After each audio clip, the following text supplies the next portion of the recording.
በስመ አብ ወወልድ ወመንፈስ ቅዱስ አሐዱ አምላክ አሜን።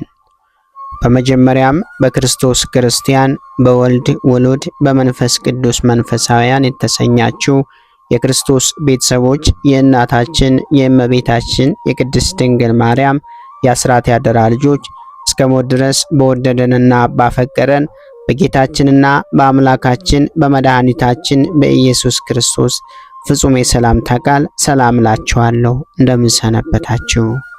አሜን። የጌታችንና የአምላካችን የመድኃኒታችን የኢየሱስ ክርስቶስ ስሙ ከአጽናፈ ዓለም እስከ አጽናፈ ዓለም ከፀሐይ መውጫ እስከ ፀሐይ መግቢያ ድረስ የከበረና የተመሰገነ ይሆነልን። እንዲሁም አትለየውምና እናቱ እናታችን እመቤታችን ቅድስት ድንግል ማርያም ስሟ የከበረና የተመሰገነ ይሆነልን።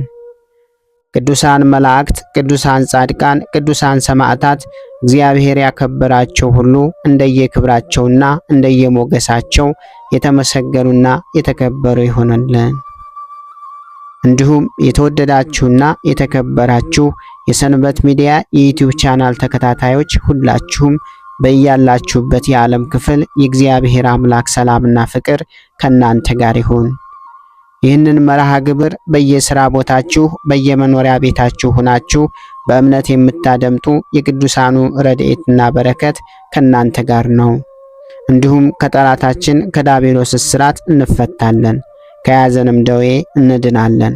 ሁላችሁም የሰንበት ሚዲያ ዩቲዩብ ቻናል ተከታታዮች በሀገር ውስጥም በሀገር ውጭም ያላችሁ ይህንን መንፈሳዊ ቻናል ሁልጊዜ በየዕለቱ ሰብስክራይብ፣ ላይክ፣ ሼር በማድረግ አገልግሎቱን እንድትደግፉና ያላችሁን ሐሳብና አስተያየት በኮመንት ስር እንድታስቀምጡልን እንጠይቃለን።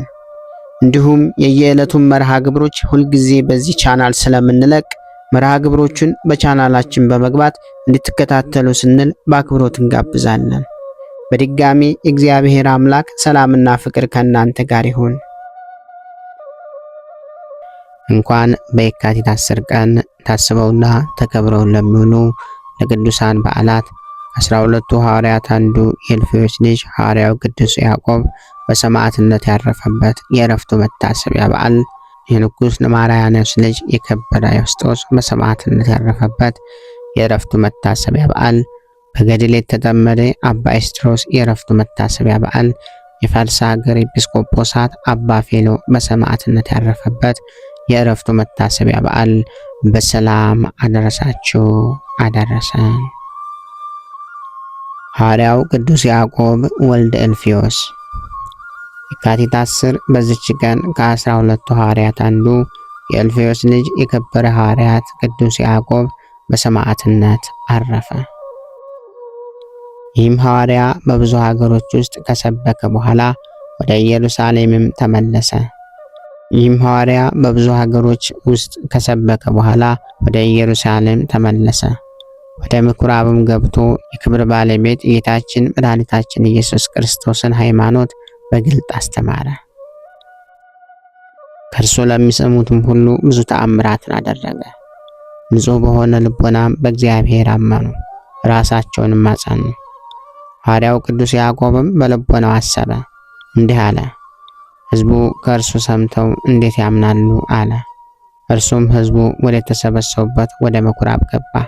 በአይሁድም የተቀመጡ የተሰበሰቡ ብዙ ሰዎችን አገኘ። በፍጹም ታላቅ ደስታ ያስተምራቸው ዘንድም በመካከላቸው ገባ። ለሁሉም በቃሉ ማስተማሩን አበዛ። ያለመፍራትም ሃይማኖቱን ገለጠ። አንድ ለሆነው ለእግዚአብሔር ልጅ ምስክር ሆነ። የሕይወት ቃል ነው። ኢየሱስ ክርስቶስ የዓለም ሁሉ አምላክ ነው። በእውነትም የእግዚአብሔር ልጅ ነው። እርሱ ዓለምን ከመፍጠሩ አስቀድሞ ከአብ ጋር ነበርና፣ እርሱ በአብ አለ፣ አብም በእርሱ አለ። እርሱ የአብ ቃል ነው። እርሱ ሰውን በአርአያችንና በምሳሌያችን እንፍጠር አለ። እርሱ በሰማይ አለ። እርሱ ከአባቱ ጋር አለ። እርሱ በኪሩቤል ሰረገላ ይቀመጣል፣ ሱራፌል ያመሰግኑታል። እርሱ በድንግል ማርያም ማኅፀን የተወሰነ በልዕልና በገናንነቱ ስልጣን ነው። እርሱ ድንግል ማርያም የወለደችው ጌታችን እግዚአብሔር ኢየሱስ ክርስቶስ ነው። ሰው የሆነ አምላክ ነው። አንድ ሰው እንኳ ሳይፈራ በተሰበሰቡበት መካከል የሐዋርያው ምስክርነት ይህ ነበር። በእውነት አንድ ለሆነው ለእግዚአብሔር ልጅ ልደትም ምስክር ሆነ። እርሱ ነበርና በሞቱም በትንሣኤውም ለአባቱ ወደ ሰማይ ስለማረጉም ምስክር ሆነ። ለተሰበሰቡትም በክርስቶስ ስለማመን አስተማራቸው። የተሰበሰቡትም የሐዋርያውን ትምህርት በሰሙ ጊዜ ከእነርሱ ጋር ካለው ከአባታቸው ከሰይጣን የተነሳ በጌታችን በኢየሱስ ክርስቶስ ሐዋርያ ላይ ፈጽመው ተቆጡ። ሁሉም ተሰብስበው ተቀመጡ። የተሰበሰቡትም ሁሉ ደሙን ፈለጉ። ነገሩን የሰሙትም ሁሉ የተባረከ ሐዋርያን ያዙት፣ ከንጉሥ ከቀላውዴዎስም ወሰዱት። የሐሰት ምስክሮችን በእርሱ ላይ አስነሱ። ንጉሡም ይህን ጥፋተኛ ሰው በሀገሩ አውራጃ ይዘናል አሉት። እኔ እግዚአብሔር የኢየሱስ ክርስቶስ አገልጋይ ነኝ ይላቸዋል። ንጉሡ እንዳይገዙም ይከለክላል አሉት። ስለተባረከው ሐዋርያ ይህንን ነገር በሰማ ጊዜ እስከሚሞት ድረስ በድንጋይ ይወግሩት ዘንድ አዘዘ። አይሁድንም እግዚአብሔር ረገማቸው። ንጉሥ አይሁድን እንዳዘዛቸውም በድንጋይ ወገሩት። ከዚህ በኋላ ብሩክ የሚሆን የእልፍዮስ ልጅ የሐዋርያው ቅዱስ ያዕቆብ ምስክርነት የካቲት 10 ቀን ሆነ። በኢየሩሳሌም ቤተ መቅደስ ተቀበረ። በዚህ ዕለት ታስቦና ተከብሮ የሚውለው ሌላው ቅዱስ አባታችን ቅዱስ ዮስጦስ ሰማዕት ነው። በዚህችም ዕለት የንጉሥ ኑማርያኖስ ልጅ የከበረ ዮስጦስ በሰማዕትነት ሞተ። ይህም ቅዱስ በጦር ሜዳ እያለ እህቱ ከሃዲ ዲዮቅልጥያኖስን አግብታ ንጉሥም አደረገችው። ከጦርነትም በተመለሰ ጊዜ የክብር ባለቤት ክርስቶስን ዲዮቅልጥያኖስ ክዶ አገኘውና እጅግ አዘነ። የአገሩም ሰዎች ባዩት ጊዜ ወደ እርሱ ተሰብስበው ዲዮቅልጥያኖስን እኛ እንገድለዋለን፣ አንተም ጌታችን በመንግስት ዙፋን ላይ ትቀመጣለህ አሉት። እርሱ ግን ይህንን ስላልፈለገ እንዳይገድሉ ከለከላቸው፣ ከምድራዊት መንግስት ሰማያዊት መንግስትን መርጧልና። ከዚህም በኋላ ወደ ንጉሥ ዲዮቅልጥያኖስ ቀርቦ በክብር ባለቤት ጌታችን መድኃኒታችን ኢየሱስ ክርስቶስ ታመነ። ንጉሡም ፈርቶታልና ጌታዬ ዮስጦስ ሆይ ይህንን ታደርግ ዘንድ ያስገደደህ ማን ነው አለው። የከበረ ዮስጦስም በምስክርነቴ ደሜን እንዲያፈስ ካልጻፍ ሕዝቡን በአንተ ላይ አስነስቼ ከመንግስትህ እንዲያስወጣ የክብር ባለቤት ጌታዬ ኢየሱስ ክርስቶስ ሕያው ነው ብሎ ማለ። በዚያን ጊዜ ንጉሡ ፈርቶ ከሚስቱ ከታውክልያ ከልጁ ከአቦሊ ጋር ወደ ግብፅ አገር እንዲወስዷቸው አዘዘ። የእስክንድርያም ገዥ አብዝቶ እንዲሸነግለው ምናልባትም ልቦናው ቢመለስ የእስክንድርያውም ገዥ አብዝቶ እንዲሸነግላቸው ምናልባትም ልባቸው ቢመለስ እንዳያሳዝናቸውም አለበለዚያ እያንዳንዱ እንዲለያዩአቸው አዘዘ። ወደ ግብፅ ሀገርም በደረሱ ጊዜ ከእርሳቸው ጋር የንጉሥ ደብዳቤ አገልጋዮችም አሉ። የእስክንድርያም ገዥ ባያቸው ጊዜ እጅግ ፈራ። ሸነግለውም ጀምሮ ቅዱስ ዮስጦስን ጌታዬ እንዲህ አታድርግ፣ ክብር ይሻልሃል አለው። የከበረ ዮስጦስም ነገር አታብዛ አለው። መኮንኑም ፈርቶ ቅዱስ ዮስጦስን ወደ ላይኛው ግብፅ ወደ እንደናው ከተማ ሰደደው። ልጁ አቦሊን ወደ ሀገር ብስጣ፣ ሚስቱን ታውክልያን ወደ ሀገር ዕፃ ላካቸው። ከአገልጋዮቹም የሚያገለግሏቸውን አንዳንድ ሰጣቸው። የከበረ ዮስጦስንም በእንደናው ከተማ ብዙ ካሰቃዩት በኋላ ራሱን ቆረጡት።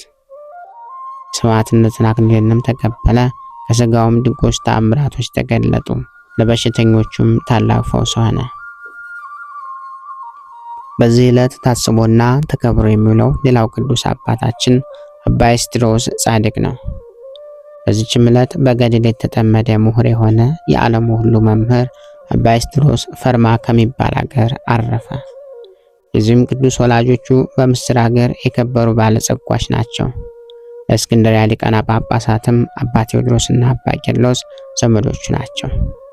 ከእርሱም በቀር ልጅ የላቸውም። መንፈሳዊ ትምህርትን ሁሉ የቤተ ክርስቲያንን መጻሕፍት ሁሉ አስተማሩት።